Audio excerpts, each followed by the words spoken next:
Assalamualaikum warahmatullahi wabarakatuh.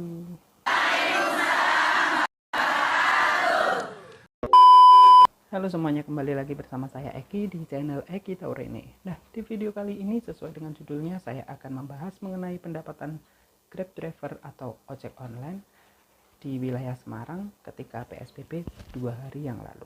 Oke? Seperti biasanya, sebelum melanjutkan ke videonya, alangkah baiknya kalian stop sebentar dan tekan tombol like dan juga subscribe buat yang belum subscribe, karena subscribe itu gratis dan bikin saya semangat bikin video selanjutnya. Oke, saya hitung sampai 5 ya. 5, 4, 3, 2, 1. Terima kasih. Oke, langsung saja. Jadi singkat ceritanya, awal mula saya bergabung menjadi mitra itu di bulan Agustus 2017. Saat itu saya masih bekerja dan masih kuliah, kerja sambil kuliah. Status pekerjaan masih karyawan kontrak atau outsourcing. Nah, saat itu di Agustus ada pembukaan Grab di Semarang, saya langsung ikut, nggak pakai berpikir panjang karena sebentar lagi saya lulus kuliah, saya nggak tahu harus kerja di mana. Nah, saat itu saya habis kontrak di tanggal 30 Desember 2017. Nah, saat itu saya mulai aktif menggunakan aplikasi Grab Driver sampai dengan bulan September 2018 saya dapat pekerjaan baru. Nah, setelah dari September 2018, setelah dari September 2018 ke sampai sekarang, itu kan Grab driver masih sering saya aktifkan, ya mungkin 2 minggu sekali, 1 minggu sekali, tergantung senggangnya pas hari apa, pas weekend atau pas malam, tetap saya aktifkan, mencegah untuk akun biar tidak dinonaktifkan. Nah, jadi kenapa saya mengaktifkan akun di dua tanggal pas PSBB itu? Nah, dari Grab sendiri sebenarnya di sebelum hari tersebut ada notifikasi survei bahwa Anda akan mengaktifkan aplikasi ini atau tidak untuk 2 hari ke depan. Nah, itu saya mengikuti survei tersebut dan saya memilih untuk online di atas 6 jam. Terus kenapa sih nggak di rumah saja terus mengikuti anjuran pemerintah? Nah, jadi tidak semua masyarakat itu punya pendapatan, punya penghasilan dan punya pengeluaran yang sama.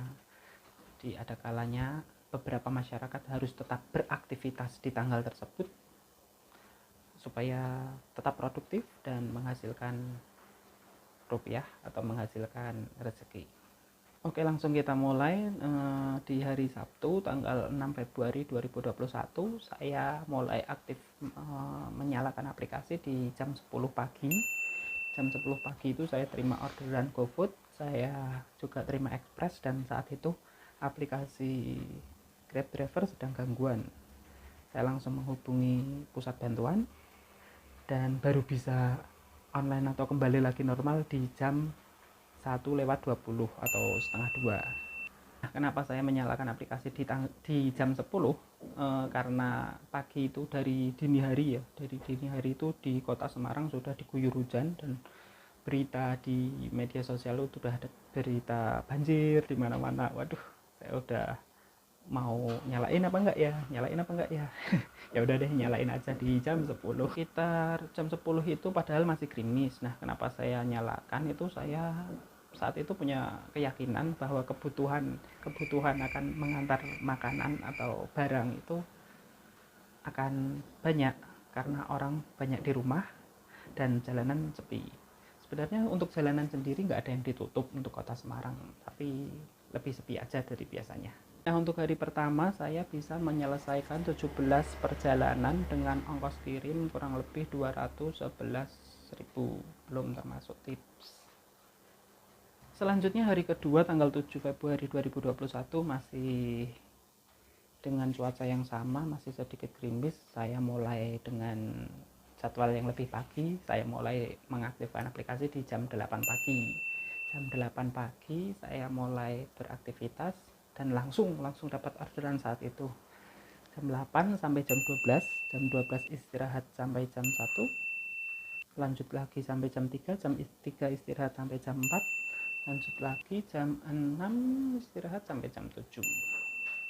Pokoknya kurang lebih itu 8 jaman ya, 8 jam, dari jam 8 sampai jam 8 dikurangi istirahat tadi.